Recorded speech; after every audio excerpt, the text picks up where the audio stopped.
ਦੋ ਯਾਤਰਾਵਾਂ ਆਰੰਭੀਆਂ ਸੀਗੀਆਂ ਉਹ ਆਪਣੇ ਪੂਰਵਜਾਂ ਦੀ ਵਿਰਾਸਤ ਦੇ ਨਾਲ ਜੋੜਨ ਦੇ ਲਈ ਸੀਗੀਆਂ। ਸੋ ਇਹ ਜਿਹੜੀਆਂ ਉਹ ਵੀ ਆਪਣੀਆਂ ਚੱਲਦੀਆਂ ਰਹਿਣਗੀਆਂ। ਹੁਣ ਜਿਹੜਾ ਆ ਤੁਹਾਡਾ ਸਮਾਂ ਜ਼ਿਆਦਾ ਮੈਂ ਨਾਲ ਲੈਂਦਾ ਹੋਇਆ ਤੇ ਰਾਜ ਰਤਨ ਜੀ ਹੁਣੀ ਸਾਡੇ ਵਿੱਚ ਪਹੁੰਚ ਗਏ ਆ ਤੇ ਬਸ ਚੰਦ ਮਿੰਟਾਂ ਜਿਹੜੇ ਉਹ ਅੰਦਰ ਆਉਣ ਲੱਗੇ ਆ ਤੇ ਉਸ ਤੋਂ ਬਾਅਦ ਅਗਲਾ ਜਿਹੜਾ ਪ੍ਰੋਗਰਾਮ ਵਗੈਰਾ ਹੈਗਾ ਉਹ ਸਾਰਾ ਆਪਣਾ ਸ਼ੁਰੂ ਹੋਏਗਾ ਵਿਧੀ ਪੂਰਵਕ। ਤੇ ਬਾਕੀ ਅੱਜ ਦੇ ਜਿਹੜੇ ਮੁੱਖ ਬੁਲਾਰੇ ਆ ਡਾਕਟਰ ਅੰਮ੍ਰਿਤਪਾਲ ਕੌਰ ਜੀ ਉਹ ਵੀ ਸਾਡੇ ਵਿੱਚ ਪਹੁੰਚ ਚੁੱਕੇ ਆ। ਸੋ ਆਪਣਾ ਜਿਹੜਾ ਪ੍ਰੋਗਰਾਮ ਆ ਥੋੜਾ ਨਹੀਂ ਸ਼ਾਇਦ ज़्यादा ही लेट हो गया। सो ਉਹਦੇ ਲਈ ਅਸੀਂ क्षमा ਦੇ ਜਾਚਕ ਆ ਕਿਉਂਕਿ ਦੇਖੋ ਜਿਹੜੇ ਮੇਨ ਚੀਫ ਗੈਸਟ ਸੀਗੇ ਮੇਨ ਬੁਲਾਰੇ ਸੀ ਉਹ ਸਾਡੇ ਵਿੱਚ ਟਾਈਮ ਦੇ ਮੁਤਾਬਕ ਤਕਰੀਬਨ ਆਪਣਾ 10 ਵਜੇ ਦਾ ਟਾਈਮ ਸੀ ਤੇ ਉਹ ਸਾਡੇ ਕੋਲ 9:30 ਪੌਣੇ 10 ਵਜੇ ਤੱਕ ਆਪਣੇ ਕੋਲ ਪਹੁੰਚ ਚੁੱਕੇ ਸੀਗੇ ਜੀ। ਤੇ ਕੁਝ ਜਿਹੜੀਆਂ ਕਮੀਆਂ ਤਾਂ ਅਸੀਂ ਵੀ ਸਾਥੀ ਜਿਹੜੇ ਆ ਕਈ ਸਾਥੀ ਸਮੇਂ ਦੇ ਮੁਤਾਬਕ ਪਹੁੰਚ ਚੁੱਕੇ ਸੀ, ਕੁਝ ਸਾਥੀ ਪਹਿਲਾਂ ਵੀ ਆ ਚੁੱਕੇ ਸੀਗੇ ਲੇਕਿਨ ਕੁਝ ਸਾਥੀ ਥੋੜਾ ਲੇਟ ਹੋਣ ਕਰਕੇ ਆਪਾਂ ਨੂੰ ਪ੍ਰੋਗਰਾਮ ਜਿਹੜਾ ਥੋੜਾ ਲੇਟ ਸ਼ੁਰੂ ਕਰਨੇ ਜਾ ਰਹੇ ਆ। ਲੇਕਿਨ ਆਉਣ ਵਾਲੇ ਦਿਨਾਂ ਦੇ ਵਿੱਚ ਅਸੀਂ ਇਹ ਜਿਹੜੀਆਂ ਕਮੀਆਂ ਇਹਨਾਂ ਨੂੰ ਦੂਰ ਕਰਾਂਗੇ। ਇਸ ਗੱਲ ਦਾ ਆਪਾਂ ਤੁਹਾਡੇ ਨਾਲ ਪ੍ਰੋਮਿਸ ਕਰਦੇ ਆ ਵੀ ਆਉਣ ਵਾਲੇ ਦਿਨਾਂ 'ਚ ਜਿਹੜੀਆਂ ਕਮੀਆਂ ਇਹ ਦੂਰ ਹੋਣਗੀਆਂ। ਆਪਾਂ ਇਹਨੂੰ ਟਾਈਮ ਟੂ ਟਾਈਮ ਇਹਨੂੰ ਸਾਰੇ ਨੂੰ ਸ਼ੁਰੂ ਕਰਾਵਾਂਗੇ, ਚਲਾਇਆ ਕਰਾਂਗੇ ਪ੍ਰੋਗਰਾਮਾਂ ਨੂੰ ਤੇ ਟਾਈਮ ਟੂ ਟਾਈਮ ਹੀ ਆਪਾਂ ਇਹਨੂੰ ਸਮਾਪਤ ਕਰਨ ਵੱਲ ਨੂੰ ਚਲਿਆ ਕਰਨਗੇ। ਠੀਕ ਹੈ। ਸੋ ਸਾਥੀਓ ਆਪਣੇ ਵਿੱਚ ਜਿੱਦਾਂ ਰਾਜ ਰਤਨ ਜੀ ਹੁਣੀ ਪਹੁੰਚ ਰਹੇ ਆ ਤੇ ਮੈਂ ਗੁਜ਼ਾਰਿਸ਼ ਸਭ ਸਾਥੀਆਂ ਨੂੰ ਕਰਨਾ ਚਾਹਾਂਗਾ ਕਿ ਵੀ ਆਪਾਂ ਜਦੋਂ ਸਾਡੇ ਪੰਡਾਲ ਦੇ ਵਿੱਚ ਹਾਲ ਦੇ ਵਿੱਚ ਆਉਂਦੇ ਤੇ ਆਪਾਂ ਤਾੜੀਆਂ ਨਾਲ ਉਹਨਾਂ ਦਾ ਸਵਾਗਤ ਕਰਾਂਗੇ ਤੇ ਅੱਗੇ ਜਿਹੜਾ ਪ੍ਰੋਗਰਾਮ ਹੈਗਾ ਉਹ ਸਟੇਜ ਦਾ ਫਿਰ ਸ਼ੁਰੂ ਹੋਏਗਾ ਉਸ ਤਰੀਕੇ ਦੇ ਨਾਲ ਹੀ। ਤੇ ਅੱਜ ਦਾ ਜਿਹੜਾ ਵਿਸ਼ਾ ਵੀ ਤੁਹਾਡੇ ਸਾਹਮਣੇ ਰੱਖਿਆ ਹੋਇਆ ਬਾਬਾ ਸਾਹਿਬ ਡਾਕਟਰ ਅੰਬੇਡਕਰ ਦੇ ਮਹਾਪਰਿਨਿਰਵਾਣ ਦਿਵਸ ਦੇ ਸੰਬੰਧ ਵਿੱਚ ਸਮਾਜਿਕ ਏਕਤਾ ਦਾ ਸੰਕਲਪ ਲੈਣ ਦੀ ਜ਼ਰੂਰਤ ਕਿਉਂ, ਤੇ ਇਸ ਵਿਸ਼ੇ ਦੇ ਉੱਤੇ ਉਹ ਆਪਣੇ ਵਿਚਾਰ ਜਿਹੜੇ ਆ ਰੱਖਣਗੇ। ਹਾਲਾਂਕਿ 6 ਦਸੰਬਰ ਨੂੰ ਬਾਬਾ ਸਾਹਿਬ ਦਾ ਮਹਾਪਰਿਨਿਰਵਾਣ ਆ ਰਿਹਾ ਆ ਤੇ ਲੇਕਿਨ ਮੈਂ ਇੱਥੇ ਦੱਸਣਾ ਚਾਹੁੰਦਾ ਵੀ ਇਹ ਇੱਕ ਸੈਮੀਨਾਰ ਆ। ਕੁਝ ਸਾਥੀ ਇੱਕ ਦੋ ਸਾਥੀਆਂ ਦੇ ਮੰਨ ਲਓ ਵਿਚਾਰ ਵੀ ਆਏ ਸਾਨੂੰ ਕਿ ਵੀ ਬਾਬਾ ਸਾਹਿਬ ਦਾ ਮਹਾਪਰਿਨਿਰਵਾਣ। ਸੋ ਰਾਜ ਰਤਨ ਜੀ ਹੁਣੀ ਸਾਡੇ ਵਿੱਚ ਪਹੁੰਚ ਚੁੱਕੇ ਆ। ਪਲੀਜ਼ ਖੜੇ ਹੋ ਕੇ ਤਾੜੀਆਂ ਦੇ ਨਾਲ ਆਪਾਂ ਉਹਨਾਂ ਦਾ ਸਵਾਗਤ ਕਰਾਂਗੇ ਤੇ ਉਹਨਾਂ ਦੇ ਨਾਲ ਹੀ ਆਪਣੇ ਡਾਕਟਰ ਅੰਮ੍ਰਿਤਪਾਲ ਕੌਰ ਜੀ ਉਹ ਵੀ ਸਾਡੇ ਵਿੱਚ ਪਹੁੰਚ ਰਹੇ ਨੇ। ਰੂਪਰੇਖਾ ਦੱਸ ਰਿਹਾ ਆ ਕਿ ਆਪਣਾ ਜਿਹੜਾ ਅੱਜ ਦਾ ਇਹ ਸੈਮੀਨਾਰ ਆ ਬਾਬਾ ਸਾਹਿਬ ਡਾਕਟਰ ਅੰਬੇਡਕਰ ਦੇ ਮਹਾਪਰਿਨਿਰਵਾਣ ਦਿਵਸ ਦੇ ਸੰਬੰਧ ਵਿੱਚ ਇਹ ਸੈਮੀਨਾਰ ਜਿਹੜਾ ਆਪਾਂ ਆਯੋਜਿਤ ਕੀਤਾ ਆ ਤੇ ਇਸ ਦੇ ਜਿਹੜੇ ਆਪਣੇ ਮੁੱਖ ਮਹਿਮਾਨ ਆ ਚੀਫ ਗੈਸਟ ਡਾਕਟਰ ਰਾਜ ਰਤਨ ਅੰਬੇਡਕਰ ਜੀ ਆ ਤੇ ਮੁੱਖ ਬੁਲਾਰੇ ਡਾਕਟਰ ਅੰਮ੍ਰਿਤਪਾਲ ਕੌਰ ਜੀ ਆ ਤੇ ਉਹ ਆਪਣੇ ਵਿਚਾਰ ਜਿਹੜੇ ਅੱਜ ਦੇ ਇਸ ਵਿਸ਼ੇ ਨਾਲ ਸੰਬੰਧਿਤ ਤੁਹਾਡੇ ਸਾਹਮਣੇ ਰੱਖਣਗੇ। ਸੋ ਉਸ ਤੋਂ ਪਹਿਲਾਂ ਮੈਂ ਬੇਨਤੀ ਕਰਨਾ ਚਾਹਾਂਗਾ ਸ਼੍ਰੀ ਹਰਭਜਨ ਜੀ ਉਹਨਾਂ ਨੂੰ ਕਿ ਵੀ ਪਲੀਜ਼ ਉਹ ਆਏ ਜਿਹੜੇ ਪੰਡਾਲ ਤੇ ਸਾਡੇ ਚੀਫ ਗੈਸਟ ਆ ਸਾਡੇ ਵਿਸ਼ੇਸ਼ ਮਹਿਮਾਨ ਆ ਸਾਡੇ ਉਹਨਾਂ ਨੂੰ ਬੈਚ ਵਗੈਰਾ ਲਗਾ ਕੇ ਉਹਨਾਂ ਦਾ ਸਵਾਗਤ ਕਰਨ। ਹਨੀ ਜੀ ਹੁਣੀ ਪਲੀਜ਼ ਨਾਲ ਆ ਜਾਣ।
जय भीम जय भारत।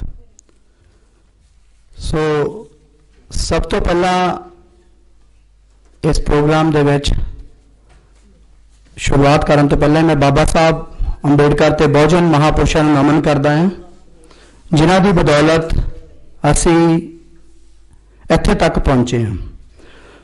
सो अज दा जिहड़ा सैमीनार है वो बाबा साहब डॉक्टर भीमराव अंबेडकर जी दे परिनिर्वाण दिवस के संबंध में रखा गया है। सो इस प्रोग्राम दे विच साडे अज दे मुख मेहमान श्री राज रतन अंबेडकर जी, जिन्हां दी डॉक्टरेट भी हो चुकी है। हुण डॉक्टर राज रतन अंबेडकर, पहला उहदे लई ताड़ियां भी लगा दिओ जी, भी डॉक्टरेट कंप्लीट कर चुके हैं। तो उन्हां दे नाल विशेष रूप से साडे जलंधर तो ही doctor Amritpal Kaur dental surgeon madam ने, क्योंकि मैं इन्होंने फेसबुक पर ही फॉलो करता, तुसी भी शायद बहुत पढ़ते रहने। मैडम बहुत वधिया कवितावां आर्टिकल्स लिखते हैं, बुद्धिज़्म बारे बहुत वधिया विचार शेयर करते हैं। तो मैं मैडम का भी स्वागत करता डॉक्टर साहब का। तो नाल दी नाल इस सैमीनार नूं करवा रहे साडे ऑर्गेनाइजर मैडम चंचल मल जी का कनेडा तो इत्थे आउण ते उन्हां दा भी स्वागत करते हैं, तो धन्नवाद भी नाल ही करते हैं। तो नाल हरजिंदर माल जी, अमरनाथ महेश जी, वो चाहे फिजिकल इत्थे नहीं ने साडे विच, वो इटली च ने, पर उन्हां दे जिहड़े उपराले हमेशा ही लाजवाब हुंदे आ। चाहे वो बाबा साहब की जन्म भूमि के जत्था लिजाण दा होवे, चाहे हुण दुआरा फिर वो लैके गए जत्था दुआरा भेजिया। सो इदां दे उपराले जिहड़े करदे आ साथी, असीं उन्हां दे अपणियां दिल दीयां गहराइयां तो धन्नवाद भी करदे हां। ते मैं नाल दी नाल इन्हां शख्सियतां दे अलावा जिहड़ियां होर शख्सियतां भी साडे च पहुंचियां ने, जिवें परशोत्तम दादरा जी, दादरा ट्रैवल वाले, जिहड़े समाज दे नाल जड़ा तो जुड़े हुए ने, जिथे भी समाज नूं लोड़ पैंदी आर्थिक रूप च वो नाल खड़दे ने, सहायता करदे ने।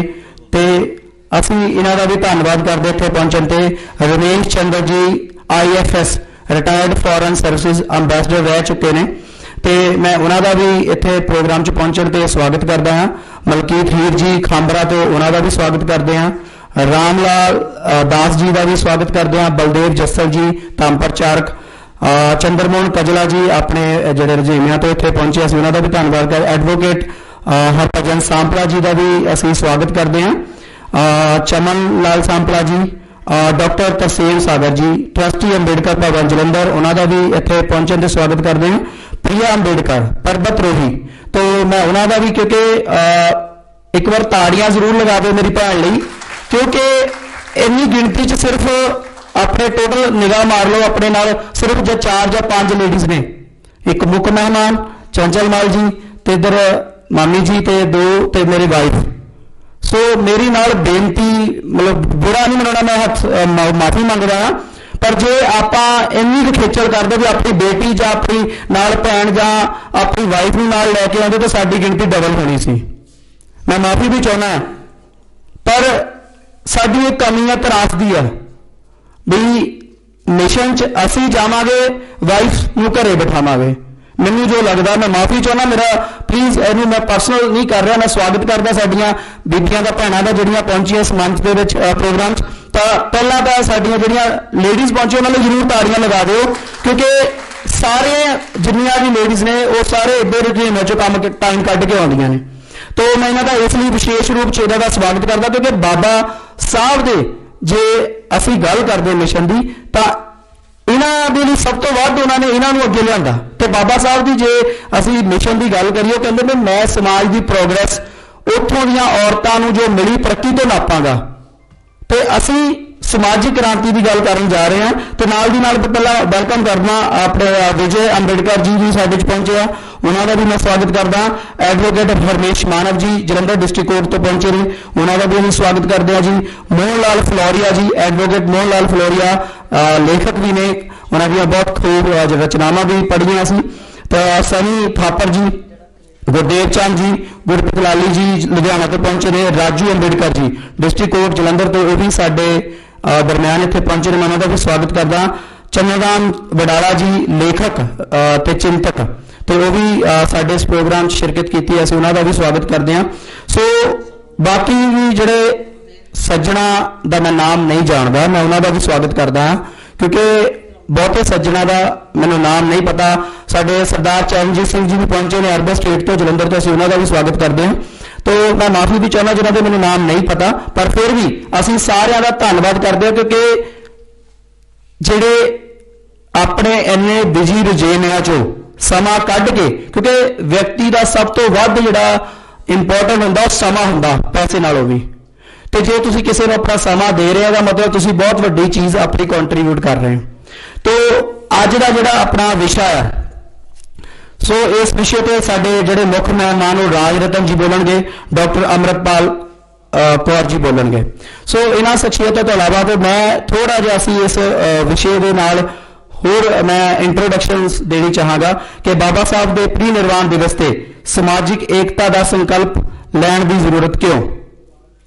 सो ये बहुत वड्डा क्वेश्चन मार्क लगाया असी भी अज देश आज़ाद होए नूं 75 साल बीत चुके ने, संविधान लागू होए नूं भी 73 साल बीत चुके ने।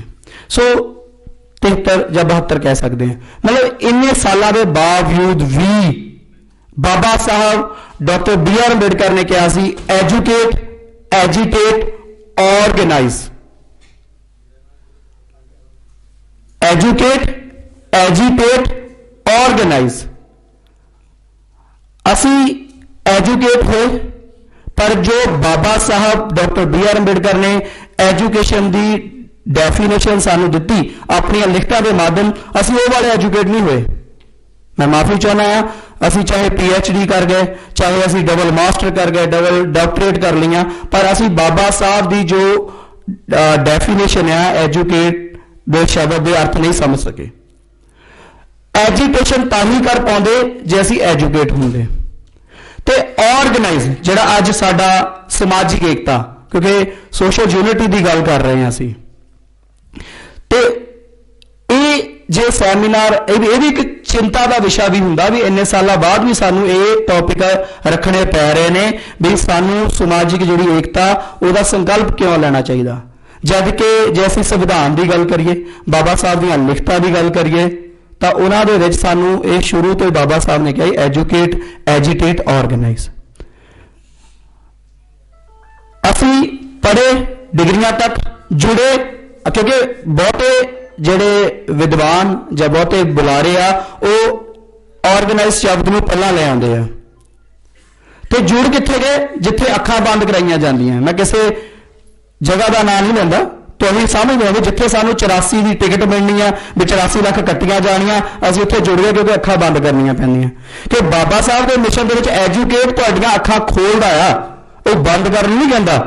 जे एजुकेट का मतलब तुहाडीआं अखां ओपन करना भी वो सवालों के जवाब लभणे जिन्हां दे सानू वो आधारे जां वो व्यक्ति अखां बंद कराउंदे, ते बाबा साहब कहंदे खोलो ते क्वेश्चन करो। इस करके सानू ये सोचण की बहुत वड्डी जरूरत है अज भी जे बाबा साहब ने एजिटेट पहला किया तो एजिटेट के अर्थ भी समझने पैणगे। ऑर्गेनाइज सानू बाद च क्या होण नूं, ये बाबा साहब ने 2 वॉल्यूम के जिक्र किया, एक च नहीं किया। एक वॉल्यूम 1, एक 17 का भाग 3 दे विच। बहुते लोग कहणगे भी मैं भी गलत बोलता रहा। जलंधर अंबेडकर भवन च एक ट्रस्टी मैंबर ने उन्होंने मैंने दस्सिया बेटा तुसीं गलत बोलते हैं, बाबा साहब ने कभी नहीं कहा पढ़ो जुड़ो संघर्ष करो। बाबा साहब ने कहा सी पढ़ो संघर्ष करो फिर जुड़ो। सो जिहड़ा संघर्ष करन दा मतलब की है, संघर्ष करन दा मतलब ये नहीं हैगा जिंदाबाद मुर्दाबाद कर देना। ये मतलब एक लिमिटेड टर्म हो सकती है, इसका हिस्सा हो सकता, पर अपने आप च पूरी डेफिनेशन नहीं है संघर्ष करने की। जो बाबा साहब का संघर्ष है वो बुद्ध धम का, मैं हमेशा कहना भी जे धम आ जिहड़ा धम that is a way of living, साडे जीवन नूं किद्दां दा जीवन आचरण होना चाहिए। जिहड़ियां कुरीतियां आ उन्हां दा विरोध करना वो परिवार तो शुरू होना है। ਜਿਹੜੀਆਂ ਗਲਤ ਕੁਰੀਤੀਆਂ ਆ, ਜਿਹੜੀਆਂ ਸਾਡੇ ਸਮਾਜ ਦਾ ਨੁਕਸਾਨ ਕਰ ਰਹੀਆਂ ਆ, ਜਿਹੜਾ ਸਾਡੀ ਸਮਾਜਿਕ ਏਕਤਾ ਨੂੰ ਰੁਕਾਵਟ ਪੈਦਾ ਕਰ ਰਹੀਆਂ ਹੋਣ ਤੋਂ, ਤਾਂ ਉਹ ਕੁਰੀਤੀਆਂ ਦਾ ਵਿਰੋਧ ਕਰਨਾ ਹੀ ਐਜੀਟੇਸ਼ਨ ਸੀਗਾ। ਅਸੀਂ ਕੀ ਸਮਝ ਲਿਆ, ਸਿਰਫ ਤੇ ਸਿਰਫ ਜੇ ਕੋਈ ਸਰਕਾਰ ਦੇ ਖਿਲਾਫ ਧਰਨਾ ਲਗਾਉਂਦਾ ਤਾਂ ਬਸ ਇਹੀ ਐਜੀਟੇਟਰ ਆ, ਬਾਕੀ ਐਜੀਟੇਟਰ ਨਹੀਂ। ਐਜੀਟੇਸ਼ਨ ਬਹੁਤ ਛੋਟੇ ਜਿਹੇ ਰੂਪ ਤੋਂ ਸ਼ੁਰੂ ਹੋ ਜਾਂਦੀ, ਘਰ ਤੋਂ ਸ਼ੁਰੂ ਹੋ ਜਾਂਦੀ ਹੈ, ਸਾਡੇ ਸਮਾਜਿਕ ਤਾਣੇ ਬਾਣੇ ਤੋਂ ਸ਼ੁਰੂ ਹੋ ਜਾਂਦੀ ਹੈ। ਸੋ ਇੱਥੇ ਐਜੀਟੇਸ਼ਨ ਦੇ ਸ਼ਬਦਾਂ ਨੂੰ ਬਾਬਾ ਸਾਹਿਬ ਦੇ ਵਿਜ਼ਨ ਤੋਂ ਦੇਖਣਾ ਬਹੁਤ ਜ਼ਰੂਰੀ ਹੈ। ਅਸੀਂ ਹਮੇਸ਼ਾ ਮੈਂ ਆਇਆ, ਮੈਂ ਆਪਣਾ ਵਿਜ਼ਨ ਦਿਖਾ ਕੇ ਚਲ ਗਿਆ, ਕੋਈ ਹੋਰ ਬੁਲਾਰਾ ਆਇਆ ਉਹਨੇ ਆਪਣਾ ਦਿਖਾ ਕੇ ਚਲ ਜਾਣਾ। ਤਾਂ ਸਾਡੀ ਜਿਹੜੀ ਵਰਿੰਦਰ ਜੀ ਨੇ ਕਿਹਾ ਵੀ ਸਾਨੂੰ ਬਾਬਾ ਸਾਹਿਬ ਦੀਆਂ ਲਿਖਤਾਂ ਨਾਲ ਜੁੜਨਾ ਬਹੁਤ ਜ਼ਰੂਰੀ ਹੈ, ਕਿਉਂਕਿ ਜਦ ਤੱਕ ਬਾਬਾ ਸਾਹਿਬ ਦੀਆਂ ਲਿਖਤਾਂ, ਚਾਹੇ ਇਹਨਾਂ ਹੈਲੀਵੇਸ਼ਨ ਸਤਵਿੰਦਰ ਮਦਾਰਾ ਜੀ ਨੇ ਆਪਣੇ ਸ਼ੁਰੂਆਤੀ ਭਾਸ਼ਣ 'ਚ ਵੀ ਇਸ ਗੱਲ ਦਾ ਜ਼ਿਕਰ ਕੀਤਾ ਸੀ ਵੀ ਬਾਬਾ ਸਾਹਿਬ ਨੇ ਕਿਹਾ ਵੀ ਰਾਜਨੀਤਿਕ ਕ੍ਰਾਂਤੀ ਤੋਂ ਪਹਿਲਾਂ ਸਮਾਜਿਕ ਤੇ ਧਾਰਮਿਕ ਕ੍ਰਾਂਤੀ ਜ਼ਰੂਰੀ ਹੈ। ਜਿਹੜੀ ਸਮਾਜਿਕ ਕ੍ਰਾਂਤੀ ਆ ਜਾਂ ਧਾਰਮਿਕ ਕ੍ਰਾਂਤੀ, ਉਹੀ ਐਜੀਟੇਸ਼ਨ ਦਾ ਰਾਸਤਾ ਆ। ਜਦੋਂ ਤੁਸੀਂ ਸਮਾਜਿਕ ਕ੍ਰਾਂਤੀ ਵੱਲ ਚੱਲੋਗੇ ਤੁਸੀਂ ਐਜੀਟੇਟ ਕਰ ਰਹੇ ਹੋ, ਤੇ ਜਦੋਂ ਅਸੀਂ ਆਰਗੇਨਾਈਜ਼, ਜਦੋਂ ਤੁਸੀਂ ਇੱਕ ਸੰਘਰਸ਼ ਦੀ ਪੱਟੀ 'ਚ ਤਪ ਕੇ ਨਿਕਲਦੇ ਹੋ ਤਾਂ ਤੁਸੀਂ ਉਸ ਖਰੇ ਸੋਨੇ ਵਰਗੇ ਹੋ ਜਾਂਦੇ, ਜਿਸ 'ਚ ਕੋਈ ਮਿਲਾਵਟ ਨਹੀਂ ਰਹਿੰਦੀ, ਉਹ ਕੱਢ ਲੈਂਦੇ ਆ। ਤਾਂ ਉਦੋਂ ਤੁਸੀਂ ਆਰਗੇਨਾਈਜ਼ ਹੁੰਦੇ ਹੋ, ਤਾਂ ਜਿਹੜੀ ਤੁਹਾਡੀ ਆਰਗੇਨਾਈਜੇਸ਼ਨ, ਤੁਸੀਂ ਸਹੀ ਆਰਗੇਨਾਈਜੇਸ਼ਨ ਦੀ ਪਹਿਚਾਣ ਕਰਦੇ ਹੋ, ਸਹੀ ਨੇਤਾ ਦੀ ਪਹਿਚਾਣ ਹੋ ਜਾਂਦੀ ਆ, ਕਿਉਂਕਿ ਤੁਹਾਨੂੰ ਪਤਾ ਆ ਕਿ ਤੁਸੀਂ ਐਜੂਕੇਟ ਹੋ ਚੁੱਕੇ ਆ। ਐਜੀਟੇਸ਼ਨ ਤੁਹਾਨੂੰ ਪਤਾ ਵੀ ਗਲਤ ਦਾ ਵਿਰੋਧ, ਫਿਰ ਤੁਹਾਨੂੰ ਉਹ ਜਿਹੜਾ ਲਾਲਚ, ਕੋਈ ਕਿਸੇ ਵੀ ਤਰ੍ਹਾਂ ਦਾ ਲਾਲਚ ਨਹੀਂ ਖਿੱਚ ਪਾਉਂਦਾ। ਸੋ ਅੱਜ ਦੇ ਇਸ ਜਿਹੜੇ ਵਿਸ਼ੇ ਨੂੰ, ਜਿਹੜੇ ਸਾਡੇ ਬੁਲਾਰੇ ਨੇ, ਮੁੱਖ ਮਹਿਮਾਨ ਤੇ ਮੁੱਖ ਬੁਲਾਰੇ ਨੇ, ਉਹ ਜ਼ਿਆਦਾ ਚਾਨਣਾ ਪਾਉਣਗੇ, ਕਿਉਂਕਿ ਮੈਂ ਤਾਂ ਸਿਰਫ 3 ਸ਼ਬਦਾਂ ਤੇ ਇਸ ਗੱਲ ਨੂੰ ਰੱਖਣਾ ਚਾਹੁੰਦਾ, ਕਿਉਂਕਿ ਮੇਰੇ ਨਾਲ ਉਹ ਜ਼ਿਆਦਾ ਆਪਣੇ ਵਿਸ਼ੇ ਤੇ ਤਿਆਰੀ ਕਰਕੇ ਆਏ ਹੋਣਗੇ। ਤਾਂ ਮੈਂ ਨਾਲ ਦੀ ਨਾਲ ਸਾਡੇ ਧਰਮਪਾਲ ਕਠਾਰ ਜੀ ਪਹੁੰਚੇ ਨੇ, ਅਸੀਂ ਉਹਨਾਂ ਦਾ ਵੀ ਸਵਾਗਤ ਕਰਦੇ ਨੇ। ਐਡਵੋਕੇਟ ਕੁਲਦੀਪ ਭੱਟੀ ਜੀ ਡਿਸਟ੍ਰਿਕਟ ਕੋਰਟ ਜਲੰਧਰ ਤੋਂ ਇੱਥੇ ਪਹੁੰਚੇ ਨੇ, ਅਸੀਂ ਉਹਨਾਂ ਦਾ ਵੀ ਸਵਾਗਤ ਕਰਦੇ ਨੇ। ਨਾਲ ਉਹਨਾਂ ਦੇ ਸਾਥੀ ਆਏ ਨੇ, ਉਹਨਾਂ ਸਾਰਿਆਂ ਦਾ ਸਵਾਗਤ ਕਰਦੇ ਨੇ। ਸੋ ਇਸ ਦੇ ਨਾਲ ਹੀ ਮੈਂ ਮੰਚ ਤੇ ਬੁਲਾਉਣਾ ਚਾਹਾਂਗਾ ਐਡਵੋਕੇਟ ਕੁਲਦੀਪ ਭੱਟੀ ਜੀ ਦਾ ਵੀ ਸਵਾਗਤ ਕਰਦੇ ਹਾਂ, ਵਾਸੂਦੇਵ ਗਿੱਲ ਜੀ ਦਾ, ਰੂਬਲ ਜੀ ਦਾ, ਡਾਇਨਾਮਿਕ ਲੀਗਲ ਫੋਰਮ ਅਤੇ ਅੰਬੇਡਕਰ ਲੀਗਲ ਫੋਰਮ ਦੇ ਵਕੀਲ ਸਾਹਿਬਾਨ ਦੀ ਟੀਮ ਪਹੁੰਚੀ ਹੈ ਜੀ, ਅਸੀਂ ਉਹਨਾਂ ਦਾ ਵੀ ਸਵਾਗਤ ਕਰਦੇ ਹਾਂ। ਮਧੂ ਰਚਨਾ ਮੈਡਮ ਜੀ ਦਾ ਵੀ ਅਸੀਂ ਸਵਾਗਤ ਕਰਦੇ ਹਾਂ ਜੀ।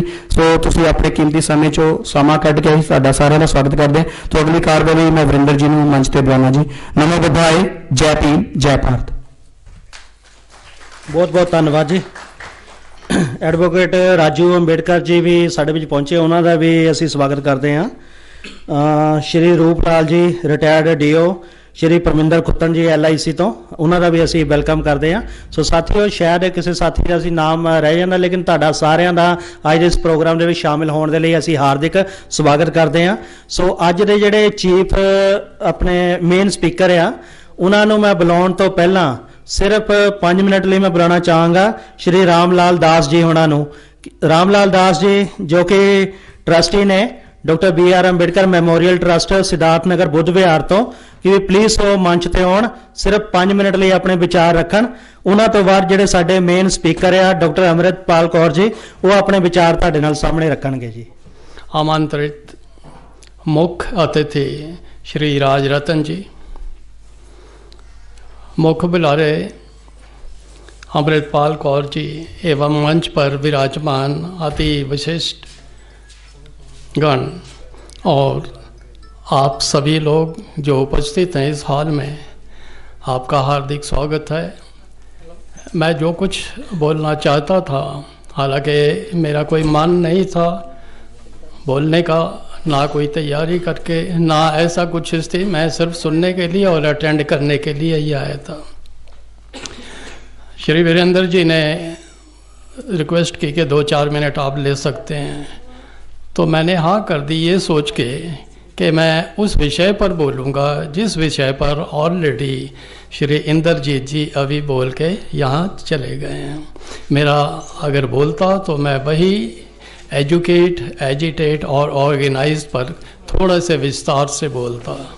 और जिस बात का इन्होंने जिक्र किया कि अंबेडकर भवन में इनको कोई मिले थे, उन्होंने पॉइंट आउट कभी किया था, तो वो मैं कहना चाहूँ कि वो मेरे से ही इनकी मुलाकात हुई थी। मैंने इनको पॉइंट आउट किया था कि आप और हम लोग बैनर पर एजुकेट, ऑर्गेनाइज एंड एजिटेट करते हैं, जो पत्र वितरण करते हैं, इनविटेशन कार्ड, उस पर एजुकेट, ऑर्गेनाइज एंड कुछ, इसका क्या? तो इन्होंने कहा कि इसका भी कुछ झमेला है। पंजाबी में बोला, एदा भी कोई रौला ही है जी। उस वक्त ये डॉक्टरेट कर रहे थे, इन्होंने हमको इंट्रोडक्शन में बताया। खैर, मैं 2 बातें 2 मिनट में ही रखना चाहूँगा। आज का why revolution is necessary for social unity on Mahaparinirvan. Social unity प्राप्त करने के लिए कुछ रेवोल्यूशन की ज़रूरत होती है, जिसका जिक्र बाबा साहब ने किया कि पॉलिटिकल पावर अचीव करने से पहले हमें सामाजिक और धार्मिक तौर पर जागृति हमारे अंदर पैदा होनी चाहिए। अब यहाँ पर एक पॉइंट है, मैं समझता हूँ कि हमारे मुख्य अतिथि जी इस पर प्रकाश डालेंगे अच्छी प्रकार। सामाजिक क्रांति पहले चाहिए या धार्मिक पहले चाहिए? पॉलिटिकल तो बहुत बात की बात है। धार्मिक मेरे हिसाब से जो बाबा साहब ने कहा है, जो बाबा साहब से मैंने सीखा है कि धार्मिक क्रांति पहले, उसके बाद सामाजिक क्रांति, उसके बाद राजनीतिक क्रांति आएगी। इस स्टेप पर हमारे मुख्य अतिथिगण और मुख्य वक्तागण प्रकाश ज़्यादा डालें तो अति उत्तम होगा। दूसरी बात, एजुकेट, एजिटेट और ऑर्गेनाइज की ये आई, बहुत सिंपल सी बात है। एजुकेट हो गए, MA PhD कुछ भी कर लिया, सामाजिक दृष्टि से हम एजुकेटेड नहीं हैं। रिजर्वेशन में नौकरी भी ले ली, हम विदेश भी चले गए, परमानेंट वहाँ सेटल हो गए, समाज को क्या फ़ायदा हुआ? मेरा उत्थान हो गया, मेरा विकास हो गया, मेरे बच्चों का भी हो गया, इंग्लिश स्कूल में पढ़ा लिया उनको, लेकिन समाज को क्या दिया? यहाँ तक बाबा साहब ने हमारा प्रबंध कर दिया कि हम आज रिटायरमेंट के बाद विदेशों में सेटल हो गए हैं। हमारे समझ लीजिए कि बेटे बेटियां वहाँ चले गए हैं, वो वहाँ सेटल हो गए हैं, उनके बाल बच्चे होते हैं, उनको पालने के लिए हम वहाँ जाते हैं। ये एक शर्म की बात है।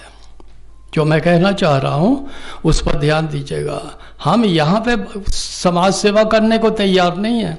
8-8, 10-10 महीने, 11-11 महीने वहाँ पर जाकर आते हैं, बच्चों को पालते हैं, वहाँ क्रैच बहुत महंगे पड़ते हैं उनको। तो बाबा साहब ने इसलिए हमारे लिए ये रिजर्वेशन का प्रबंध किया था। इस बात पे हमने विचार करना है। इसलिए एजुकेशन जो है वो मात्र डिग्री प्राप्त करने से मंतव्य जो है वो हल नहीं हो जाता, जो बाबा साहब ने कहा था। अगर हम सामाजिक दृष्टि से मैच्योर हैं, नो दाई सेल्फ, आप दीपो भव, अपने आप को पहचानो। हम खुद अपने आप को पहचान ही नहीं पाए तो हम एजुकेटेड क्या हैं? नौकरी कर ली, रिटायरमेंट हो गई, अब मैं पेंशन ले रहा हूँ, आप लोगों में से भी बहुत से पेंशन ले रहे होंगे। यदि हम समाज को कुछ दे पा नहीं रहे हैं तो ये समाज के साथ एक प्रकार से गद्दारी है। तो बाबा साहब ऐसे गद्दारों को नहीं चाहते थे। उन्होंने इसीलिए कहा था, पढ़े लिखे लोगों ने ही मुझे सबसे ज़्यादा धोखा दिया। बहुत उम्मीदें पाल रखी थी बाबा साहब ने उनसे, उन लोगों से जो उनके सामने उस समय पढ़े लिखे बैठे होंगे। तो आज वही बात हम और आप लोगों पर लागू होती है कि हम समाज के प्रति कितने उत्तरदायित्व हैं। इसलिए एजिटेशन का 1 मिनट 2 मिनट में व्याख्या थोड़ी सी करनी चाहूँगा। एजिटेट का मतलब जिंदाबाद मुर्दाबाद नहीं है। बाबा साहब ने जो सेंस में ये बात कही है, इसका मतलब है चिंतन करना। साधु संत लोग भी बोलते हैं आपको कोई समस्या हो गई आप चिंतन कीजिए, पर किसका? पालथी मारिए, चौकड़ी में लगाइए आप और ऊपर वाले का चिंतन कीजिए, आपका कल्याण हो जाएगा। बाबा साहब ने कहा कि हजारों साल से हमारे पूर्वज, हमारे माता पिता यही करते आए हैं, उनकी इस अवस्था में कोई सुधार नहीं हुआ। हम तरक्की नहीं कर पाए, आगे नहीं बढ़ पाए, हम दबे कुचले दलित के दलित ही रहते रहे। तो उनकी जो चिंतन की जो व्याख्या है बाबा साहब की, वो है कि अपनी मन स्थिति जो है उस पर एकाग्रता आप हो, एकाग्र करें उसे। अपनी जो समस्याएं हैं समाज की या हमारी जो समस्याएं हैं, उन्हें पंजाबी में बोलते हैं पड़चोलिए, इंग्लिश में बोलते हैं स्टायरिंग करना, चर्निंग करना। जैसे दही को हम रिड़कते हैं जब, तो मक्खन निकालने के लिए वो चलाते हैं, गरारी चलाते हैं। मक्खन प्राप्त करने के लिए अलग अलग तरह के जो विचार हैं हमारे, उसमें से उन्हें डिस्कस कीजिए। डिस्कस करने के बाद जो एक मुद्दा हमें मिलेगा, वो उस पर वर्क करने के लिए बी ऑर्गेनाइज्ड। ऑर्गेनाइज आप अपने आप हो जाएंगे। बात है हम गलत रास्ते पर, व्याख्या गलत ले रहे हैं शुरू से। आम फंक्शंस में यही होता है, जब तक हम इकट्ठे नहीं होते, हमें इकट्ठे हो जाने चाहिए। 5, 7, 8, 10 है, सभी इकट्ठे हो। अरे भाई इकट्ठे होंगे कैसे, किसी ने आज तक नहीं बताया। 20 साल हो गए हमको यही सुनते हुए। तो इसलिए हमने कभी इस बात पर विचार किया ही नहीं कि इकट्ठे कैसे होना है। तो ये हमारी ड्यूटी है कि हम इस बात पर विचार करें। और आज के इस फंक्शन में भी मेरा ख्याल है मुख्य वक्तागण विशेष रूप से इन बातों का जिक्र करेंगे। इन बातों के साथ आप लोगों का बहुत धन्यवाद, मंच संचालक भी, और ख़ास करके वीरेंद्र जी का, जिन्होंने मुझे 2-4 मिनट दिए हैं। मैं शायद कुछ 2 मिनट ज़्यादा ले गया हूँ। धन्यवाद आप सबका। बहुत बहुत धन्यवाद जी। ये थे श्री रामलाल जी, श्री रामलाल दास जी, जो कि ट्रस्टी हैं doctor BR Ambedkar memorial trust, Siddharthnagar Buddh Vihar से। जो साथियों मैंने पहले भी जैसे जिक्र किया था ना कि वे पढ़ने के ऊपर थोड़ा ध्यान देना चाहिए, लिटरेचर को, तो मैं ये बताना चाहूँगा कि जो दास साहब है, इन्होंने अपने खर्चे पे बाबा साहब डॉक्टर अम्बेडकर के राइटिंग एंड स्पीचेस और भी कई किताबें, तकरीबन 100 के करीब किताबों का सेट जो था, DAV कॉलेज को दान दिया था पिछले दिनों। वहाँ पे हम सभी जानते हैं DAV कॉलेज में बाबा साहब डॉक्टर अम्बेडकर आ चुके हैं और दास साहब भी वहीं से पढ़े हैं। और इनके अलावा वो और भी 2-3 कॉलेज को ये डोनेट करने का प्रोग्राम आगे बना रहे हैं। सो हम आभारी हैं इनके। सो मैं आगे जो हमारे आज के जो मुख्य वक्तागण हैं उनको बुलाने से पहले मैं कहना चाहूँगा कि तकरीबन शायद ये 4-5 साल पहले होशियारपुर में एक प्रोग्राम हुआ था। सच फाउंडेशन ने वो प्रोग्राम ऑर्गेनाइज किया था। तो उसमें हमने पहली बार डॉक्टर अमृतपाल कौर जी को सुना था। तो उनके जो विचार थे वो बहुत ही गंभीरतापूर्वक थे और विद रेफरेंस उन्होंने रखे थे। और इसके अलावा भी उनके साथ जो संपर्क हमारा बना अंबेडकर मिशन के बारे में, जैसे वो चिंतित रहते हैं, आए दिनों कहीं ना कहीं उनके लेक्चर चलते रहते हैं, तो काफ़ी ज्ञानपूर्वक वो अपने विचार रखते हैं। सो मैडम, हम सबसे पहले आपसे क्षमा चाहेंगे क्योंकि आप भी समय के मुताबिक हमारे पास पहुंच चुके थे, तो लेकिन प्रोग्राम हमारा थोड़ा देरी से शुरू हुआ, जिसके लिए हमें खेद है। लेकिन जैसा कि मैंने पहले बताया भी, आने वाले दिनों में जो सेमिनार हम ऑर्गेनाइज करेंगे आप सभी के सहयोग से, उम्मीद है भी ये जो कमियां इसमें रही है थोड़ा लेट शुरू होने की, तो उसको हम धीरे धीरे जो भी होगा दूर करेंगे। आगे आने वाले सेमिनारों में आपको इस बात की हम विश्वास दिलाते हैं कि भाई ऐसी कोई दिक्कत सामने नहीं आएगी। सो मैं ज़्यादा समय ना लेता हुआ निवेदन करना चाहूँगा डॉक्टर अमृतपाल कौर जी से कि वो प्लीज़ मंच पर आएँ और अपना जो आज का विषय है उससे संबंधित अपने विचार रखें। डॉक्टर अमृतपाल कौर जी।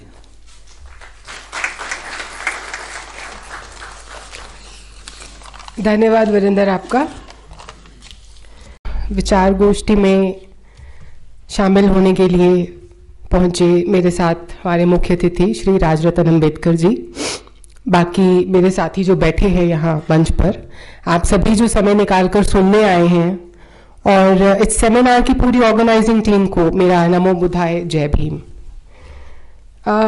मैं उम्मीद लगा रही थी कि हॉल काफ़ी भरा हुआ होगा, थोड़ी सी डिसअपॉइंटमेंट हुई है, और महिलाएं भी नहीं हैं यहाँ पर ज़्यादा, जितना मैं उम्मीद कर रही थी होनी चाहिए थी। हम एकता की बात करते हैं, अगर मैन वुमन में एकता नहीं आती है तो काहे की एकता है। दूसरी चीज मैं चाहूंगी, अंकल जो भी रामलाल अंकल जी जो मेरे दांतों के मरीज भी हैं और मेरे क्लिनिक के पास ही इनका घर है, इन्होंने जो बात कही है एजिटेशन की, ये इन्होंने मेरा भी डाउट क्लियर किया था। मैंने उनको देखा है अपने पापा के साथ काम करते हुए। तो एजिटेशन का असली अर्थ जो है वो है मानसिक श्रम करना। बाबा साहब को समझना इतना आसान नहीं है, उनको डीकोड करना बहुत मुश्किल है।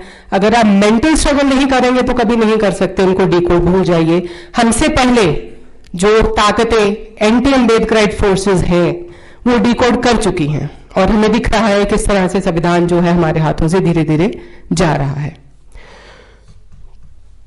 तो देखिए, आज हम यहाँ सभी एकत्रित हुए हैं इस विषय पर चर्चा करने के लिए कि अभी जो बाबा साहब का महापरिनिर्वाण दिवस आएगा अभी 2 दिन के बाद 6 तारीख को, इस दिन हमें सामाजिक एकता का संकल्प लेने की जरूरत है कि नहीं है। मैं समझती हूँ ये मुद्दा गलत है, ये नहीं होना चाहिए था। मुद्दा ये होना चाहिए था कि हम अब तक एकता बना क्यों नहीं पाए, हम संकल्प में ही क्यों फंसे हुए हैं अभी तक। यहां पर मुद्दा ये होना चाहिए था कि जो एकता हमने बना ली है उसमें हम अपनी कमियां ढूंढते हैं, या कुछ प्रॉस एंड कॉन्स बैठ के डिस्कस करते हैं उसको कैसे आगे लेके जाएं, कैसे बेटर करें।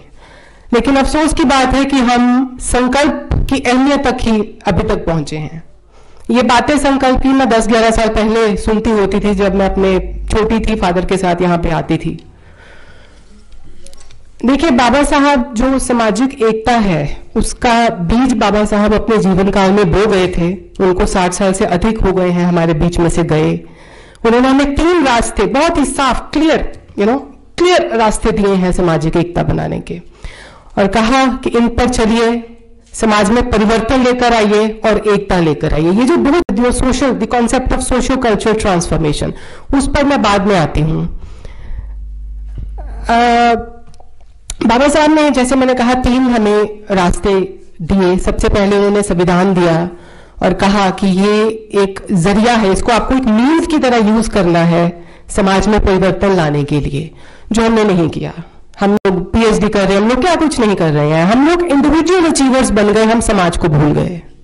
बाबा साहब ने एक बात कही थी कि इंडिया जो है इसकी हिस्ट्री ऐसी है, इसको आप बाकी देशों के साथ कंपेयर नहीं कर सकते, क्योंकि हमारे समाज में सोशल साइंसेज लैक करती है साइंटिफिक टेक्नोलॉजी से। हम साइंटिफिकली आगे आ गए हैं। ऐसा समाज जो सोसाइटी में पीछे हो सोशल साइंसेज में, उसके पास जितनी मर्जी टेक्नोलॉजी हो वो कभी सही तरह से यूज नहीं होगी, वो अब्यूज हो गया, वही हो रहा है। तो पहला उन्होंने कॉन्स्टिट्यूशन दिया, हम इस तरफ नहीं गए। दूसरा, उन्होंने हमें बुद्ध के धर्म का रास्ता दिया। रास्ता ही नहीं दिखाया एक मार्गदाता की तरह, उन्होंने हमें, आप देखिए, उन्होंने ऑफिशियली अडॉप्ट किया बुद्धिज्म, ताकि हमारे मनों में कोई डायलेमा ना रह जाए कि हमें इस रास्ते पे चलना है नहीं चलना है। He made it clear. वो खुद गए और कहा कि मेरे पीछे आओ अगर आपको एकता चाहिए। हम नहीं गए। तीसरी, और मैं समझती हूँ जो सबसे इंपॉर्टेंट चीज, हमें वो ग्रंथ दे गए, बुद्धा एंड धम्मा। किसी भी धर्म को अगर आपने स्थापित करना है तो उसके लिए ग्रंथ होना बहुत जरूरी है। आप देखिए, जितनी भी एंटी अम्बेडकराइट या एंटी ह्यूमनिस्टिक जो ताकतें हैं हमारे समाज में, उन सबके अपने अपने ग्रंथ हैं, और वो धर्मों के ऊपर ही पूरा का पूरा पॉलिटिक्स और सोसाइटी चलाते हैं। बुद्धिज्म के पास वो ग्रंथ नहीं है, क्योंकि जो असल में जो स्क्रिप्चर्स हैं उनमें इतनी मिलावट है। और दूसरी बात, बाबा साहब कहते हैं कि ऑल ओवर द वर्ल्ड इतना बुद्धिस्ट लिटरेचर हमारे पास अवेलेबल है, आप अगर उसको एक दूसरे के ऊपर रखना शुरू कर दें, 70-80 बिल्डिंग्स की वो एक इमारत खड़ी कर देंगे। कौन पढ़ सकता है इतना? इसके बावजूद बाबा साहब ने हमें एक ग्रंथ दे दिया, बुद्धा एंड धम्मा। हमें पढ़ना था, उसको समझना था, अपने आप को बदलना था, सोशल बीइंग्स बनना था, इसका इंपॉर्टेंस समझना था, सोशल बीइंग क्या होता है, और एकता लेकर आ रही थी। हमने तीनों में से कुछ नहीं किया। हमें ये बताया रामायण में क्या है, महाभारत में क्या है, गीता रटी हुई है, गुरु ग्रंथ साहब रटा हुआ है, बीजक बाणी पता है हमें अमृत बाणी रटी हुई है, लेकिन जो धर्म का पता होना चाहिए था वो पता ही नहीं क्या है। हम इतना मतलब अपना स्तर हमारा इतना मेंटली लो है हम लोगों का कि हमने धर्म को बाणी बना दिया। अभी कुछ दिन पहले मुझे व्हाट्सएप पे एक मैसेज आता है कि मैम हम बुद्ध की जो बाणी है उसके प्रवचन शुरू करना चाहते हैं। अब इस लाइन में दो चीजें देखिए, पहले तो वाणी, बुद्ध की बाणी है ही नहीं, वो तो बाणी के उल्टा है धर्म। बाणी तो आपको चुप कराती है, आपको शांति देती है, धर्म आपको शांति नहीं देता। धर्म आपको आपके अंदर, बाबा साहब एक चीज यूज करते हैं, स्पिरिट ऑफ क्रिटिसिज्म, एक इंक्वायरी, ढूंढना, मेंटल स्ट्रगल। धर्म उस चीज के लिए है, वो बाणी नहीं है पढ़ा बस चलिए मन दुखी हुआ बाणी उठाई, कोई भी ग्रंथ उठाया, शांति मिल गई, आप फिर उसी पोजीशन में चले गए, नहीं। दूसरा प्रवचन, बुद्ध ने कभी प्रवचन दिया ही नहीं। प्रवचन एक नेगेटिव टर्म है। प्रवचन होता है आप जाएंगे, जैसे मैं सपोज करें यहां प्रवचन है, मैं कोई धार्मिक गुरु हूं, मैं अपना प्रवचन दे रही हूं, आप मुझे सवाल नहीं कर सकते, आप उसको पॉइंट आउट नहीं कर सकते। ये एक नेगेटिव चीज है क्योंकि इसमें इंटरेक्शन नहीं है प्रवचन में। बुद्ध ने हमेशा सेशंस कंडक्ट किए हैं, टीचिंग के सेशंस। वो अपनी बात रखते हैं, उनसे सवाल पूछे जाते हैं, उसका एक कायदा होता था उनके संघ में। तो ये दोनों चीजें गलत है, वाणी और प्रवचन। हमने ये एक तो देखिए क्या होना था, हमने अंबेडकर को ही बांध के रख दिया है। कोई इधर से अंबेडकर जय भीम जय चमार शुरू हो गया, कोई जय भीम जय वाल्मीकि, को जय भीम धन धन गुरु, किसी को पता ही नहीं है बाबा साहब के थॉट को तो हम समझ नहीं पाए, लिहाजा हमने उनको अपने स्तर पर गिरा दिया, खुद बांध के रख दिया बाबा साहब को। आपने कभी सुना बाबा साहब ने 500 से अधिक स्पीचेस दी हैं, उनकी इतनी राइटिंग्स हैं, कभी कहीं उन्होंने लिखा हो या कहा हो कि आपके जो मार्क्स ऑफ आइडेंटिफिकेशन है कास्ट के, उसका प्रदर्शन करिए, वो चाहे आपका नाम हो, आपकी जाति आपके नाम के साथ लगी हो, आपका कपड़े हो, आपके कोई भी मार्क हो, आपके ऊपर गहने हो, आपका वे ऑफ लिविंग जो होता है वो हो। उन्होंने तो कहा इसको उतार कर फेंकिए। बुद्ध आपको इसलिए तो उन्होंने चुना बुद्धिज्म। जब बौद्ध बन जाते हैं तो कोई मार्क ऑफ है ही नहीं आइडेंटिफिकेशन, ना कास्ट का ना जेंडर का। हम तो बेशर्मों की तरह लगे हैं, अपना मतलब जो हमारा जो पहचान है जातियों की, उसको बेशर्मों की तरह नारे लगा रहे हैं। जहां बैठकर बैठ गया वहां बुद्ध भी बैठ गया। अभी जैसे मैंने कहा आपसे जो ये बात शेयर की वाणी की और प्रवचन की, हमें पता ही नहीं है बुद्ध के धर्म में वाणी में फर्क क्या है। हमने गुरुओं की वाणी, बुद्ध का जो धर्म है उसको एक ही लेवल पर रख दिया, जबकि है नहीं।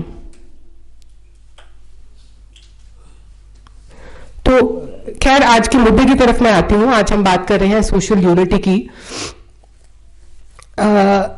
देखिए सोशल यूनिटी का संकल्प लेना है नहीं लेना है ये मैं आप लोगों पर छोड़ती हूँ, ये मैं इसके बारे में बात नहीं करूंगी क्योंकि ये सभी ने खुद सोच विचार करके लेना है, आपको कोई फोर्स नहीं कर सकता। मैं चाहूंगी कि मैं आपसे कुछ ऐसी बातें शेयर करूं, जो भी करूंगी यहाँ वो आपको मदद करे अपने इस संकल्प को लेने में, थोड़ा सा आपको एक क्लैरिटी आए कि सोशल यूनिटी होती क्या है। सोशल यूनिटी क्या है, हम बात कर रहे हैं यूनिटी क्या होती है, सोशल यूनिटी क्या है। हम टर्म्स यूज करते हैं सोसाइटी, कल्चर, कल्चरल यूनिटी, ये सब क्या होती है, कहां से आती है यूनिटी। हम बात कर रहे हैं कि हमें एक होना चाहिए। क्या चीज होती है किसी भी देश में कि हम ये कहें कि हाँ भाई ये देश ही यूनाइटेड है, उसमें कुछ पर्टिकुलर चीजें तो होंगी, तो वो क्या प्रिंसिपल्स हैं जिनके ऊपर यूनिटी आती है, वो कहां से लेकर आते हैं। अगर वो बन जाती है आप मेंटेन कैसे करते हैं। सबसे बड़ा मुद्दा ये होता है आप यूनिटी मेंटेन कैसे करेंगे। अगर अब ले भी आए, अगर हम ले आते हैं हम कहां से मेंटेन करेंगे, ये बुनियादी सवाल है। मेरे ख्याल में इसके बारे में बात कभी नहीं हुई, जैसे अंकल ने भी कहा अभी, तो इसके बारे में बात होनी जरूरी है। सोसाइटी क्या होता है, कोई बता सकता है सोसाइटी?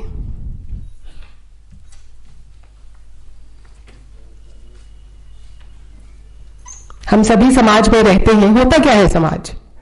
सोसाइटी होता है एक ग्रुप ऑफ पीपल जो कॉमन इंटरेस्ट शेयर करते हैं, कॉमन कुछ अपने आइडियोलॉजीज शेयर करते हैं या कॉमन कल्चर शेयर करते हैं, वो सोसाइटी बन जाती है। एक जगह पर बहुत सारी सोसाइटीज हो सकती हैं, हर सोसाइटी का अपना एक कल्चर होता है। सोसाइटी और कल्चर में फर्क है, हम इसका फर्क नहीं जानते।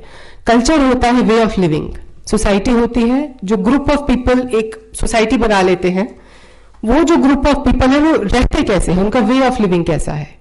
तो कल्चर को समझने का मेरे ख्याल से सबसे इजी वे ये है कि आप खुद देखिए, आप सुबह जब उठते हैं और रात को सोते हैं, ये सारा दिन आप क्या क्या एक्टिविटीज करते हैं, आपका पूरा जो एक्टिविटीज है, आपका लिटरेचर है, आपका आर्ट है, आपका म्यूजिक है, एवरीथिंग, आपका लिंग्विस्टिक्स, लैंग्वेज, एवरीथिंग, आप क्या खाना खाते हैं, ये सारा कल्चर होता है।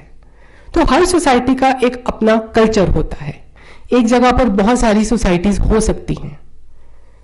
जब बहुत सारी सोसाइटीज एक जगह पर एक फिक्स टेरिटरी में रहने लग जाती हैं, बहुत समय से रहने लग जाती हैं, और वो जो एक फिक्स टेरिटरी होती है वो कोई इंडिपेंडेंट अथॉरिटी, जो बाहर की कोई अथॉरिटी है उसे इंडिपेंडेंट हो जाती है, उसकी अपनी गवर्नमेंट आ जाती है, वो एक नेशन बन जाता है या एक स्टेट बन जाता है। जैसे इंडिया है, ये एक नेशन है, हमारी एक टेरिटरी है, हमें पता है, हमने मैप्स में देखा है। अब इसके बीच में मल्टीपल सोसाइटीज हैं, हर समाज में होती हैं। अब देखिए, बाबा साहब कहते हैं कि कोई भी जो सोसाइटी होती है वो कभी एक जैसी नहीं होती, सभी सोसाइटीज प्लूरल होती हैं। Society is never a singular whole, it is always plural. जरूरी ये नहीं होता है कि जो सोसाइटी है उसमें जो ग्रुप्स है, जो क्लासेस हैं, हम ये डिस्कस करें कि कितने ग्रुप्स हैं या कितने क्लासेस हैं। जरूरी ये होता है देखना, अगर हमें ये देखना है कि समाज में यूनिटी है, तो ये देखिए कि जो इन ग्रुप्स के बीच में या क्लासेस के बीच में जो ताकतें इनको सेपरेट कर रही हैं वो ज्यादा हैं, या जो ताकतें इनको जोड़ कर रख रही हैं वो ज्यादा हैं। तो समाज जो होता है वो कभी इंडिविजुअल से नहीं बनता, वो बनता है इंडिविजुअल्स से, और हर इंडिविजुअल किसी ना किसी ग्रुप या क्लास का हिस्सा होता है। सो सोसाइटी हमेशा क्लासेस की बनी होती है। लेकिन अब इसमें बाबा साहब एक बहुत इंपॉर्टेंट बात कहते हैं कि सारे समाज में जो क्लासेस होती हैं उनके अंदर चैनल्स ऑफ कम्युनिकेशन होते हैं, संपर्क करने की एक प्रणाली होती है। जो सबसे ऊपर की क्लास है, वहां पे जो बदलाव आ रहा है वो नीचे तक जा रहा है, वो चैनल्स ऑफ कम्युनिकेशंस के जरिए। जो नीचे है वो ऊपर तक जा सकता है। किसी भी सोसाइटी में ऐसा फिक्स्ड नहीं है कि आप जहां पैदा हुए वहीं मर गए। आपने अगर कुलदीप पवाड़े का नाम सुना हो, महाराष्ट्र की बहुत फेमस राइटर हैं, वो कहते हैं जाति क्या है? जाति वह है जिसमें आप पैदा होते हैं, जिसमें आप मर जाते हैं, आप उसको बदल नहीं सकते, कभी आप निकल नहीं सकते जाति की कन्फाइन से बाहर कभी। तो सोसाइटी जो बाबा साहब कहते हैं कि क्लासेस की बनी होती है, क्लासेस में चैनल्स ऑफ कम्युनिकेशन बहुत जरूरी होते हैं ताकि एक बदलाव जो है या एक कम्युनिकेशन जिसको हम कहते हैं ना, वो बना रहे। ऊपर क्या हो रहा है, ऊपर के लोग नीचे वाले लोगों से मिल रहे हैं एक दूसरे के साथ। एक आप देखिए कुछ कॉमन एक्टिविटीज आप पार्टिसिपेट कर रहे हैं उनमें, उनके साथ क्या होता है कि जैसे हम बैठे हैं, एक इमोशनल बॉन्डिंग होती है, वहां से रिश्ते बनने शुरू होते हैं, वहां से आपका कल्चर शेयर होना शुरू होता है। तो सोशल यूनिटी का आधार होता है कल्चरल यूनिटी। जिस समाज में कल्चर की यूनिटी हो, वे ऑफ लिविंग, वो तभी पॉसिबल है अगर चैनल्स ऑफ कम्युनिकेशन बरकरार रहते हैं। तो ये हर सोसाइटी में बरकरार रहते हैं। हमारे समाज में काटे हुए हैं, हम जातियों में बटे हुए हैं। ये जरूरत क्या है? ये जो चैनल्स होते हैं इनकी जरूरत है, बाबा साहब एक टर्म यूज करते हैं, सोशल एंडोस्मोसिस, सोशल फ्यूजन। आपकी एक दूसरे के साथ फ्यूजन होनी चाहिए, विचारों का आदान प्रदान होना चाहिए। जो ऊपर बैठा है उसको पता है नीचे वाला कैसे जी रहा है, जो नीचे बैठा है वो मेहनत करके ऊपर जा सकता है। ये जो एक कांटेक्ट बनता है मनुष्यों में, वो बहुत जरूरी है सोसाइटी को मोबाइल रखने के लिए। हमारे समाज में ये काट दिया गया है, जातियों ने ये काट दिया है। हमारी सोसाइटी स्टैटिक है, रिजिड है, रुकी हुई है, जिसको हम परंपरागत कहते हैं, जिनको हम बहुत मजे से या बहुत खुश होकर जो परंपराएं हम बनाते हैं, वो सब जरिए हैं ताकि हम एक दूसरे से दूर रहें। तो सोशल यूनिटी का अगर हमें आधार देखना है तो वो कल्चरल यूनिटी है, जहां पे सभ्यता जो होती है वो मिली जुली होगी। अब कल्चरल यूनिटी जो है, इसमें देखिए यूनिटी क्या आती है, एक फीलिंग ऑफ वननेस जो है, मतलब एकता जिसको हम कहते हैं। सोशल यूनिटी होती है, जो लोग रह रहे हैं वहां पे, वो अपने आप में एक म्यूचुअल अग्रीमेंट करते हैं कि हम मिलकर काम करेंगे पूरी जो सोसाइटी है उसके बेनिफिट के लिए। ये फीलिंग्स आपको पैदा करनी पड़ती हैं। कल्चरल यूनिटी आप लाएंगे कहां से? आप कैसे कह सकते हैं कि कोई समाज ही यूनाइटेड है? अगर आपने देखना है तो आप कोई समाज यूनाइटेड है या नहीं है, आप ये देखिए उसका सोशल ऑर्डर होता है जिस पर वो टिका है, क्या वो जस्टिस पर बेस्ड है, न्यायपूर्ण समाज है? हमारा नहीं है। जस्टिस में बाबा साहब 3 चीजें बताते हैं जो बहुत जरूरी हैं, लिबर्टी, इक्वालिटी, फ्रेटर्निटी। लिबर्टी होती है स्वतंत्रता, इक्वालिटी बराबरता, फ्रेटर्निटी भाईचारा, भाई बंधुता। ये तीनों चीजें जस्टिस को बनाती हैं। इन तीनों चीजों में से कोई भी एक इधर हो जाए, उस समाज में जस्टिस नहीं आ सकता। जहां जस्टिस नहीं है वहां यूनिटी नहीं है। लिबर्टी होती है स्वतंत्रता, फ्रीडम। बाबा साहब दो तरह की फ्रीडम्स की बात करते हैं, civil liberty, political liberty. Civil liberty होती है आपकी मूवमेंट, आपका जो फ्रीडम ऑफ मूवमेंट, आप कहीं भी आ जा सकते हैं, आपका freedom of speech, freedom of thought, freedom of writing, action. Political liberty मैं नहीं जानती आप में से ज्यादा लोग जानते हैं कि नहीं, हमारे पास, हम जो आम लोग हैं, हमारे हाथों में यह अधिकार है that we can make and unmake the government, we can make and unmake the laws. अब हमने कभी इस्तेमाल नहीं किया वो अलग बात है, लेकिन बाबा साहब ने हमें यह अधिकार दे दिया ताकि हम पॉलिटिक्स में जाएं और जो संविधान है उसको सही तरीके से लागू करके समाज में बदलाव लाएं। हमारे समाज में लिबर्टी है? कहीं भी नहीं है। आप किसी भी ऊपर की जाति के गुरुद्वारे में जाइए, वहां से ग्रंथ उठाकर ले आइए जरा अपने घर में पाठ रखने के लिए, आपको सब पता चल जाएगा कितनी लिबर्टी है और कितना फ्रीडम ऑफ मूवमेंट है आपके पास। हमारे गुरुद्वारे अलग है, हम सिखिज्म की जय जयकार करते हैं, हमारे शमशान घाट अलग है, औरतें सिर्फ लंगर हॉल तक है और कहीं नहीं है सिखिज्म में। दूसरी चीज इक्वालिटी, बराबरता। देखिए कोई भी समाज बराबर नहीं होता। बुद्ध भी कहते हैं दो मनुष्य कभी बराबर नहीं हो सकते, दोनों में फर्क होता है। अगर जैसे दो लोग हैं, जैसे मैं हूं या चंचल जी हैं, हमारा फिजिकल देखिए स्ट्रेंथ अलग है, हमारी इंटेलेक्चुअल कैपेसिटी अलग है। कोई भी दो जो मनुष्य वो सेम नहीं होते हैं, इक्वल नहीं होते, सॉरी। आपको इक्वालिटी लानी पड़ती है समाज में, और इक्वालिटी को लाने का जो प्रिंसिपल है, या इक्वालिटी जिस प्रिंसिपल पे काम करती है वो है आपका अपॉर्चुनिटी में equality, equality of opportunity. Buddha कहते हैं कि अगर आपके पास ये नहीं है, सपोज जो अपॉर्चुनिटी होती है, इससे क्या होगा कि जो स्ट्रांग है उसके पास ये अधिकार आ जाएगा कि वो वीक जो है उसको एक्सप्लॉइट करे। ये अपॉर्चुनिटी में इक्वालिटी होना बहुत जरूरी है, ताकि एक तो स्ट्रांग को अधिकार न मिले कि वो एक्सप्लॉइट करे जो नीचे है या उसे दबा हुआ है, दूसरा जो दबा हुआ है उसके पास ये अधिकार आ जाए या वो अपने आप को कैपेबल बना सके कि वो डिफेंड कर सके अपने आप को। तो इक्वालिटी ऑफ अपॉर्चुनिटी बहुत जरूरी है। ये सारे जो मैं चीजें आपको बता रही हूं, जस्टिस का जो राइट है या जो लिबर्टी, इक्वालिटी, फ्रेटर्निटी, ये सब हमें कॉन्स्टिट्यूशन में मिली है, ये हमारे सोशल ऑर्डर में नहीं है। देन आता है फ्रेटर्निटी, जिसको हम भाई बंधुता कहते हैं, एक इंसानियत का रिश्ता होता है। क्या हमारे समाज में ये है इंसानियत का रिश्ता?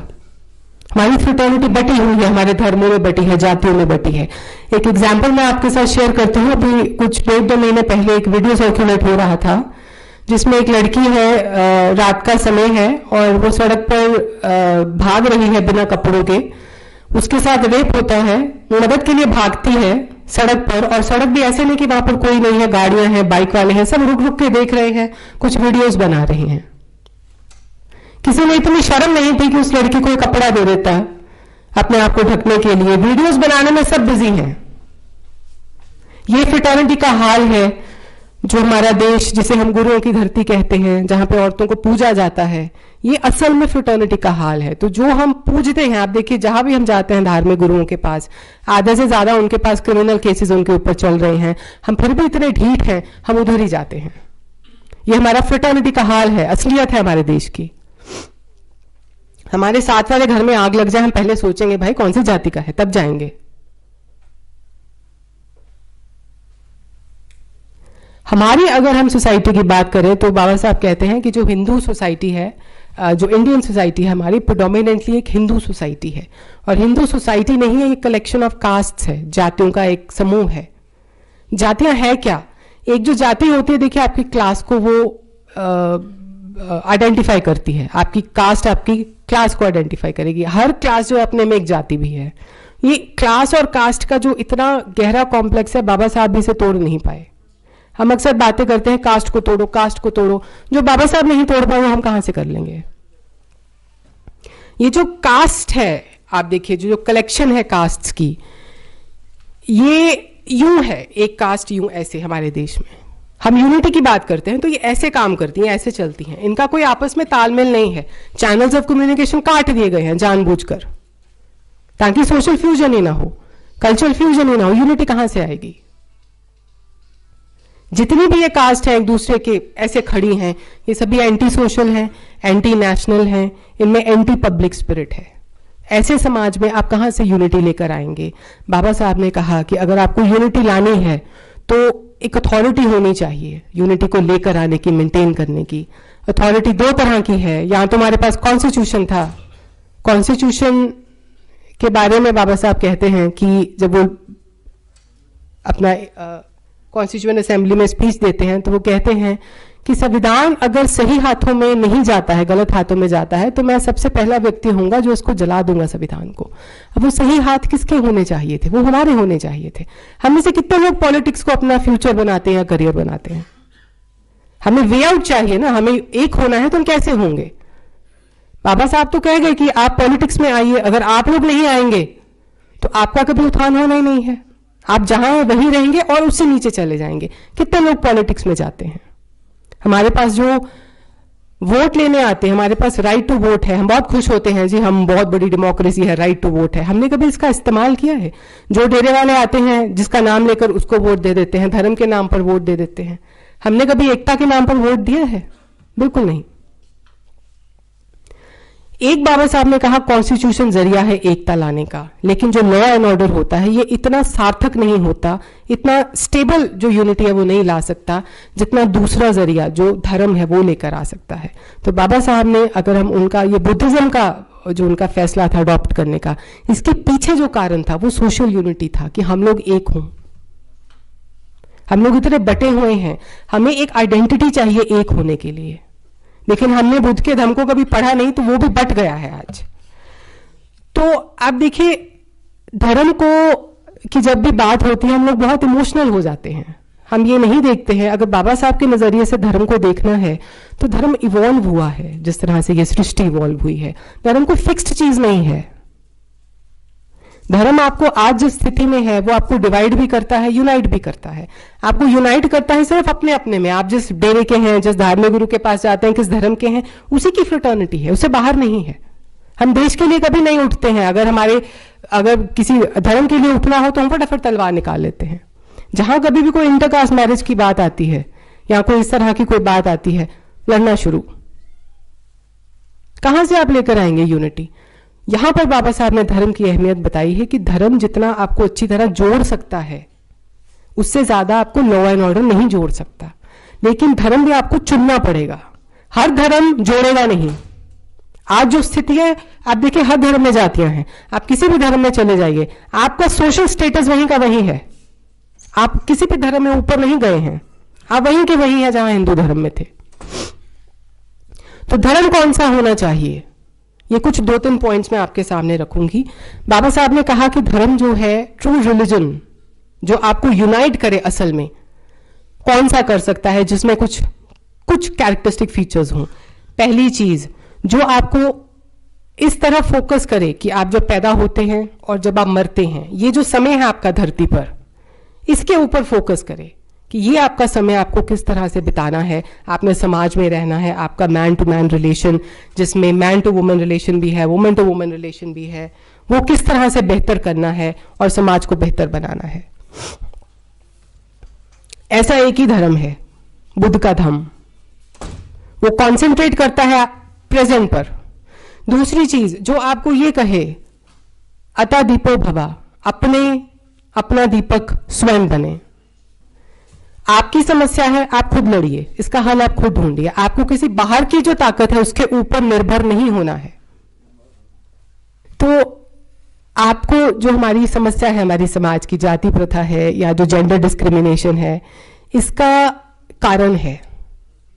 कारण आपको खुद ढूंढना है। आपको किसी ने, बाहर की शक्ति ने आकर नहीं देना है, क्योंकि ये बनाया मनुष्य ने है, ये बाहर की शक्तियों ने नहीं बनाया।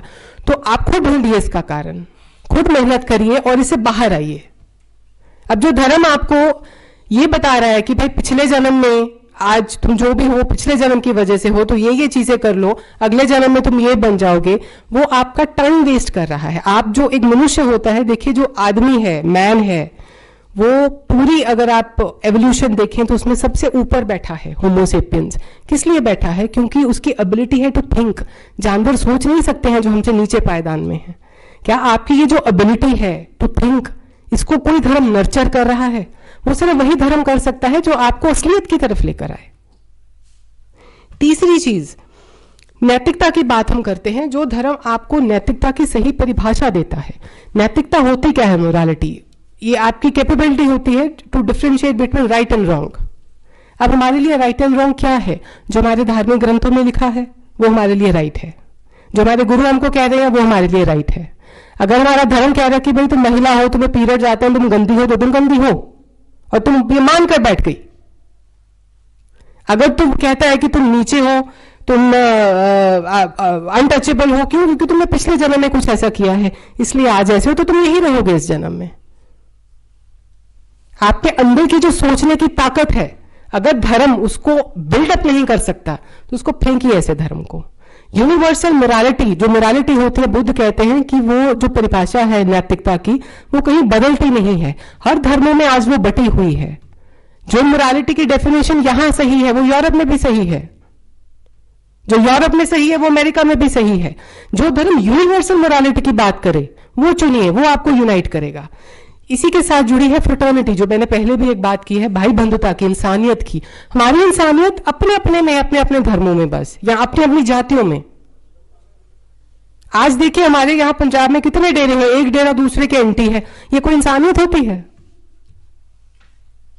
हर धर्म में आज क्या है, इतने धर्म हैं, धर्मों ने क्या किया है, जो डिविनिटी है ऊपर, जो सुपर पावर बैठी है, उसको डिवाइड कर दिया।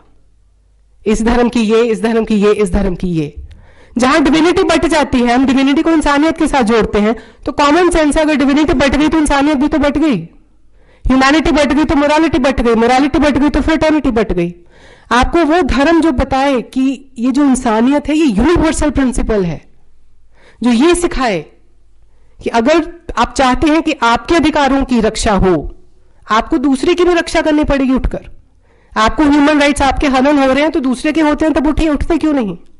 ये फीलिंग होनी चाहिए। ये धर्म की फीलिंग धर्म पैदा कर सकता है, लॉ एंड ऑर्डर ये फीलिंग पैदा नहीं कर सकता। जो आपको धर्म ये कहे कि आप अगर गरीब हैं, आप एक बहुत नीची जाति में पैदा हो गए हैं, आप महिला हैं, आप गंदी हैं, ये सब आपके पिछले जन्मों का आपको अब, हाँ, आप ये करते रहिए, अगले जन्म में बेहतर हो जाएगा, मोक्ष की प्राप्ति। ऐसे धर्म को लात मारिए, इसको घर से बाहर निकालिए। बहुजन हिताय बहुजन सुखाय, ये नारा बुद्ध ने दिया था। बहुजन, कोई बता सकता है बहुजन क्या है?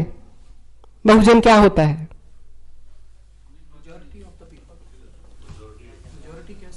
बहुत जन, बहुजन मतलब बहुत जन, जो जन बहुत सारे हैं, वी आर द बहुजन। जो हमारे हित में है वो हमें सुखी भी करेगा, ये बुद्ध ने कहा। क्या जाति प्रथा, जेंडर डिस्क्रिमिनेशन, एकता ना होना ये हमारे हित में है? जो हमारे हित में नहीं है हम वो क्यों कर रहे हैं? फिर ये जितने भी डिस्क्रिमिनेटरी जो ऑप्रेसिव सिस्टम होते हैं, ये ऑप्रेसिव जो बनाता है उसके हित में है, हमारे नहीं है। हमारे हित में तोड़ना है, तोड़ने के लिए जुड़ना पड़ेगा। जुड़ने के लिए बाबा साहब ने बुद्ध का धम्म दिया, बुद्ध का रास्ता दिया उन्होंने। आप डेरों में जाइए, अपने कोई धार्मिक गुरुओं के पास जाइए, आपको वो मूल मंत्र दे देते हैं, ठीक है ना, ये आपका मूल मंत्र, ये आपका, सुबह शाम उठते बस आप बोलते रहिए, लेकिन किसी को बताना नहीं है मूल मंत्र क्या दिया है। क्यों भाई, आप शेयरिंग पे रोक क्यों लगा रहे हैं? बुद्ध तो कहता है शेयर करो सब कुछ, जो भी है आपके पास नॉलेज है बांटो, लोगों में कुछ भी है बांटो। कभी सोचिए इसके बारे में, आपको रोका क्यों जाता है? फायदा आप ही को क्यों होगा? इंडिविजुअलिज्म क्यों इतना, हर धर्म इंडिविजुअलिज्म के पीछे है? ताकि आप एक दूसरे के साथ इमोशनली कनेक्ट ही ना कर पाए, इंसानियत आप में जाग ही ना पाए। हमारे लिए इंसान वही है जो हमारी कम्युनिटी का है, बस, इससे ज्यादा नहीं।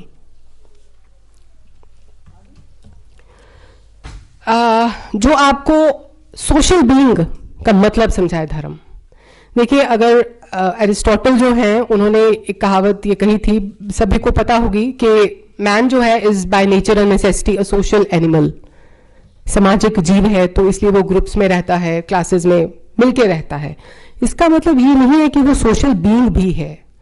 सोशल बीइंग वो होता है जो मेंटली स्ट्रांग हो बहुत, और जिसे ये समझ हो कि अगर मुझे अपनी बेहतरी का चाहिए तो मुझे दूसरे की बेहतरी का भी ख्याल रखना पड़ेगा।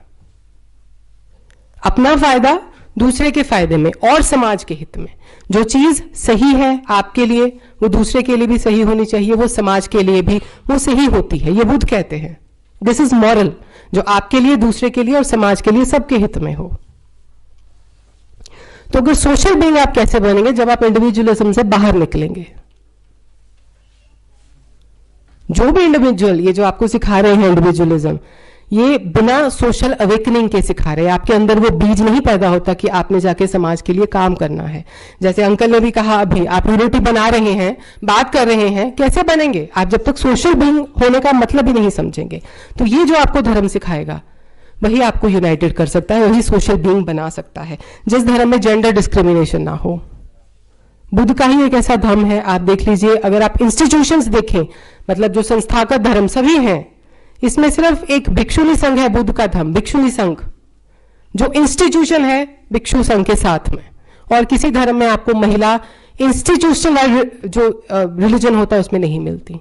तो इसका कोई तो कारण होगा। जो धर्म जेंडर डिस्क्रिमिनेशन नहीं कर रहा, एक बात मैं कहना चाहती थी महिलाओं से, पर वो है ही नहीं। देखिए, कोई भी धार्मिक गुरु है, हम वो नहीं बन सकते, वो सिर्फ आदमी बन सकता है। लेकिन महिलाएं बुद्ध बन सकती हैं, आपको रोक नहीं है। यहां थोड़ी सी बैठी हैं, महिलाएं बुद्ध बन सकती हैं, आप पे पाबंदी नहीं है। तो जहां पाबंदी नहीं है वो बनिए।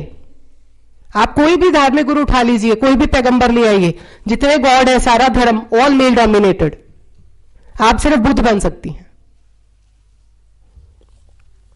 जो आपको सोचने के लिए मजबूर करे। धर्म जो है, देखिए, बाणी नहीं है, आपको उसको पढ़ना है, उसको सोचना है, विचारना है, अपने आप को बदलना है। अब फर्क क्या है भक्ति में, जिस परंपरा में हम डूबे हुए हैं? हम जब दुखी होते हैं, हम सब ये चाहते हैं कि दुख का कारण ढूंढें, तो हम बुद्ध के पीछे भागते हैं। बुद्ध कहते हैं कि दुख का कारण है, वहां से आप निकल सकते हैं। वो जरिया क्या देते हैं? भक्ति से निकलिए बाहर। जो थिंकिंग है, कैपेसिटी, यही आपको दुख से बाहर निकालेगी। इसको आपको डेवलप करना पड़ेगा। आप जब दुखी होते हैं, अपना अपना ग्रंथ पकड़ते हैं, ठीक है, थोड़ी देर बैठते हैं, आपको शांति मिल जाती है, आप दोबारा से उठकर उसी सिचुएशन में चले जाते हैं, दुखी सिचुएशन में।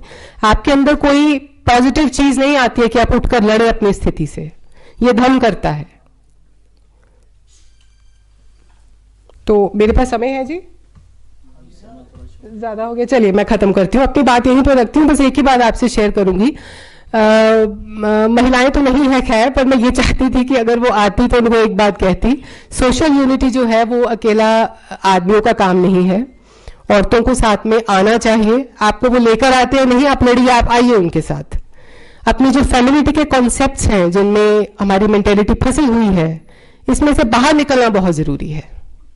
तो जुड़ना है नहीं जुड़ना है, ये फैसला आप सभी पर है। मैं उम्मीद करती हूं कि आपको मेरी बातें कुछ अच्छी लगी होंगी और आप इस पर विचार जरूर करेंगे। धन्यवाद। बहुत बहुत धन्यवाद जी। ये थे डॉक्टर अमृतपाल कौर जी। मैडम माफ़ी चाहेंगे, एक्चुअली थोड़ी प्रॉब्लम तो कमी हमारी तरफ से ही रही है, जो थोड़ा प्रोग्राम थोड़ा देरी से शुरू हुआ, नहीं तो समय हम आपको और भी दे सकते थे, लेकिन एक्चुअली जैसा कि समय जो है वो हमें इजाज़त नहीं दे रहा। वो भी हमारे बीच में पहुंचे हैं, उनका भी स्वागत है। और उसके अलावा कुछ और भी साथी जो भी पहुंचे हैं, हम सभी का इस प्रोग्राम में शामिल होने के लिए वेलकम आखते हैं, क्योंकि समय बहुत ज़्यादा हो गया है। तो आगे जो है हमारे चीफ गेस्ट जो हैं, हम उनको बुलाने से पहले जैसा कि डॉक्टर अमृतपाल कौर जी हैं, उन्होंने एक कहीं और जगह जाना है, उन्होंने वहाँ पे टाइम अपना दिया हुआ है, सो वो हमारे बीच में से यहाँ से जाना चाहेंगे। लेकिन हाँ, उससे पहले हम उनको एक छोटा सा सम्मानित करना चाहते हैं। तो मंच वालों डॉक्टर अमृतपाल कौर जी उन्होंने एक यादगारी मोमेंटो, एक शाल ਅਤੇ ਕਿਤਾਬਾਂ ਦਾ ਸੈੱਟ ਦੇ ਕੇ ਉਹਨਾਂ ਨੂੰ ਸਨਮਾਨਿਤ ਕੀਤਾ ਜਾ ਰਿਹਾ। ਸੋ ਜ਼ੋਰਦਾਰ ਤਾੜੀਆਂ ਦੇ ਨਾਲ ਆਪਾਂ ਉਹਨਾਂ ਦਾ ਸਨਮਾਨ ਕਰਨਾ ਚਾਹਾਂਗੇ।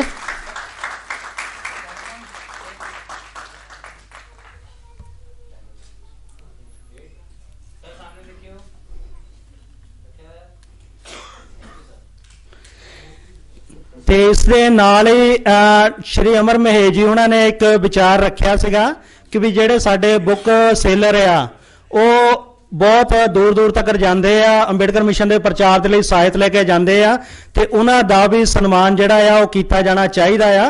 सो मेरी बेनती है, जोड़े बुक स्टॉल वाले साथी प्लीज वो भी अंदर आ जान, मंच वालों उन्होंने भी सन्मान किया जाएगा।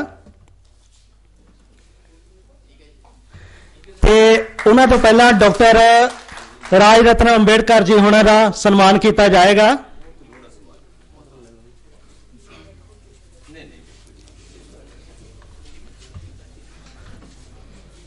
डॉक्टर राज रत्न अंबेडकर जी होना का सन्मान किया जाएगा मंच वालों।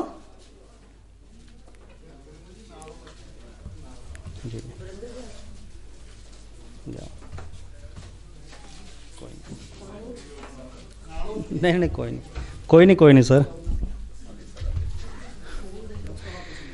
मंच वालों एक शाल, एक यादगारी मोमेंटो ਅਤੇ किताबों का सैट दे के डॉक्टर राज रतन अंबेडकर जी उन्होंने सन्मान किया जा रहा है।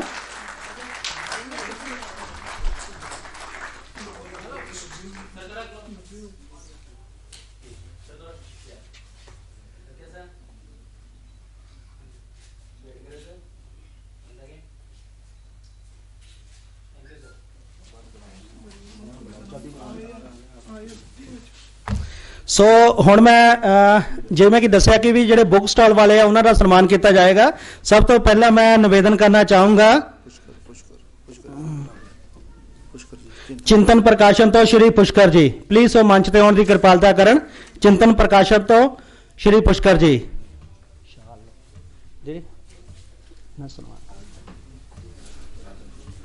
सही है, हमारे जो बुक सेलर हैं अंबेडकरी साहित्य जो है, मिशनरी साहित्य, तरकशील साहित्य जन जन तक पहुंचाते हैं, बड़ी मेहनत के साथ मिशन में गतिरत है, तो उन सभी का हम सम्मान करना चाहेंगे।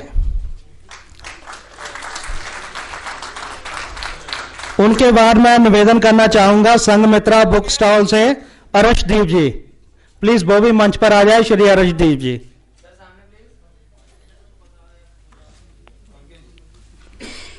श्री अर्शदीप जी, संघ मित्रा बुक स्टॉल से श्री अर्शदीप जी।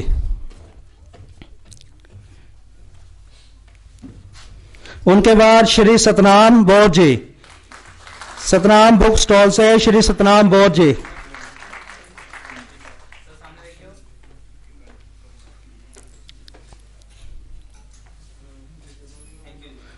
श्री सतनाम बौद्ध जी। उनके बाद श्री जसविंदर खोजेवाली जी, श्री जसविंदर खोजेवाली जी। मिशनरी चिंतक प्रदर्शनी से श्री जसविंदर खोजेवाली जी।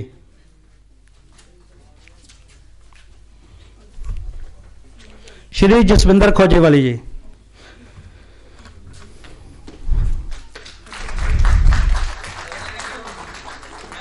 उनके बाद दलित साहित्य सदन से श्री हरभजन जी।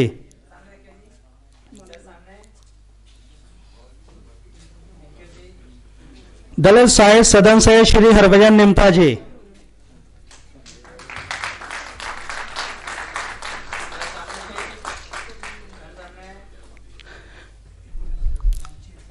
उनके बाद एक छोटा सा सम्मान श्री पुरुषोत्तम दादरा जी का भी। श्री पुरुषोत्तम दादरा जी।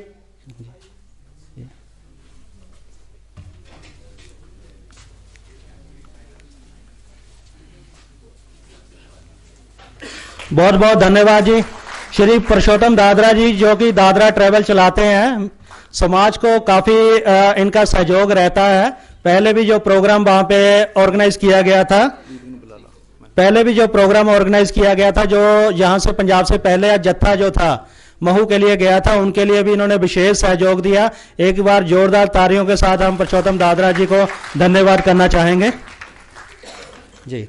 सो साथियों, अपना जो समय है, जिस पर्पस के लिए ये सेमिनार रखा गया था, वो सेमिनार के जो हमारे मुख्य अतिथि हैं डॉक्टर राज रत्न अंबेडकर जी, उनको बुलाने से पहले मैं आपके सामने 1-2 मिनट आपके सामने रखना चाहूंगा कि देखिए ये जो सेमिनार है, इसका जो हमने विषय था बाबा साहब डॉक्टर अंबेडकर जी के महापरिनिर्वाण के संबंध में ये सेमिनार है, और इसका जो विषय था बाबा साहब डॉक्टर अंबेडकर के महापरिनिर्वाण दिवस पर सामाजिक एकता का संकल्प लेने की जरूरत क्यों, इस विषय पे हमने ये सेमिनार रखा।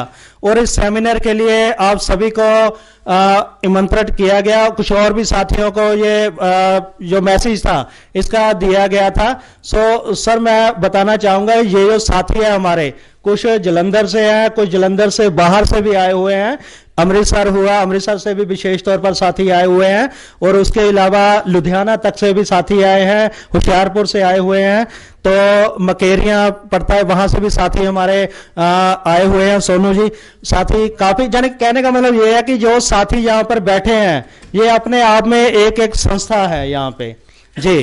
तो जो हमारा सेमिनार का पर्पस था, क्योंकि जब हमने ये शुरू किया था तो कुछ साथी कहते थे कि भी इसका जो मैसेज है हम हर तरफ सर्कुलेट करें, कुछ आम पब्लिक भी आए, जैसा भी। चलिए सभी का स्वागत है, लेकिन हम ये चाहते थे कि जो साथी पहले से ही संस्थाओं के साथ जुड़े हुए हैं, जो साथी अंबेडकर मिशन में प्रचार प्रसार कर रहे हैं, उनको विशेष तौर पर यहाँ पे इनवाइट किया जाए ताकि किसी विषय के ऊपर हमारा एक मत बन सके। तो इसीलिए साथी जो थे अलग अलग यहाँ पे आए हैं संस्थाओं की तरफ से, हम उन सभी का स्वागत करते हैं। ये जो सेमिनार है इसमें इसको ऑर्गेनाइज करने के लिए जो सबसे विशेष योगदान था श्री अमर महेश जी का रहा, मैडम चंचल माल जी का रहा, श्री हरजिंदर माल जी का रहा। इन्हीं के प्रेरणा, इन्हीं के सहयोग से आज का ये सेमिनार रखा हुआ है। श्री अमर महेश जी आप सभी जानते हैं कि वे पिछले दिनों अप्रैल महीने में एक पंजाब से एक ग्रुप सर चला था, यहां से पंजाब से एक ग्रुप गया था महू, जहां बाबा साहब अम्बेडकर का जन्म हुआ था, वहां नतमस्तक होने के लिए गया था। तो तकरीबन 30 के करीब साथी थे जो उस ग्रुप में गए थे पंजाब के अलग अलग जिलों में से। और दूसरा जो ग्रुप था ये 14 अक्टूबर को गया था नागपुर में, यहां बाबा साहब डॉक्टर अम्बेडकर ने खुद बौद्ध धर्म की दीक्षा ली और अपने लाखों पैरोकारों को भी बौद्ध धर्म की दीक्षा दी, तो वहां पर भी गया था। इसका मेन जो पर्पज था, अमर महेश जी जैसा कि वे चाहते थे कि भी हमारा जो समाज है वो अपनी सभ्यता के साथ जुड़े, अपने पूर्वजों की जो उनकी सभ्यता है, जो विरासत है, उनके साथ वो जुड़े। मैं ये कहना चाहूंगा कि हमारे बीच भी जो साथी वहां पे जाकर आए हैं, महू में गए, वहां नागपुर में गए हैं, जहां और भी जो जैसे चैत्य भूमि हुआ, बोध गया, सारनाथ, कुशीनगर, मैं ये एक बात दावे से के साथ ये कह सकता हूं कि जिन भी साथी ने पहली बार देखा वो बार बार वहां जाने का इच्छुक रहता है। और ना कि वो खुद रहता है, वहां पे अपने परिवार और दोस्तों मित्रों को भी वहां पे ले जाने के लिए वो इच्छुक रहता है, उसकी ये जिज्ञासा वगैरह रहती है। मेरे साथ साथी हमारे सनी थापर जी हैं, इनका बहुत सहयोग रहा हमें। तकरीबन ये 2000 के आसपास के ये जो हमारे साथ जुड़े, तो उसके बाद बहुत सी जो ये प्लेस थी हमने साथ में विजिट वगैरह किया, और अंबेडकर मिशन के लिए प्रचार प्रसार करने के लिए बहुत सहयोग इनका रहता है। और भी साथी यहाँ पे बैठे सभी का रहता है। सो मैं ज्यादा बात ना करता हुआ ये कहना चाहता हूं कि देखिए जिस पर्पज के लिए ये सेमिनार था कि भी हम कुछ ऐसे विषयों के ऊपर यूनिटी बना सके जो हमें समाज में एकता स्थापित करने के लिए बेहतर हो, जो अंबेडकर मिशन को आगे ले जाने के लिए बेहतर हो, जो कारवा बाबा साहब अंबेडकर ने दिखाया, हमारी जो मंजिल है, जिस तरफ बुद्धा ने हमें डायरेक्शन दिया, बाबा साहब ने डायरेक्शन दी, उस मंजिल पर हम पहुंचे। क्योंकि बहुत सी संस्थाएं हैं, बहुत से साथी अपने अपने तरीके से अंबेडकर मिशन में, बुद्धिज्म में लगे हुए हैं, तरकशील विचारों में लगे हुए हैं। मंजिल सिर्फ एक ही है, सभी की तरफ एक ही है जहां पे हमने जाना है, रास्ता भी एक ही है, लेकिन यह है कि आपस में थोड़े बहुत मतभेद होने की वजह से आपस में हम मिलजुल कर नहीं चलते, इस वजह से मंजिल तक पहुंचने में कुछ दिक्कतें आती है। सो ये जो सेमिनार है, अब मैं ज्यादा समय ना लेता हुआ इसी पर्पस के लिए रखा गया है। आने वाले दिनों में कुछ और भी सेमिनार ऑर्गेनाइज करेंगे, विचार चर्चाएं भी होंगी, तो ऐसे कुछ मुद्दे, विशेष मुद्दे हम रखेंगे।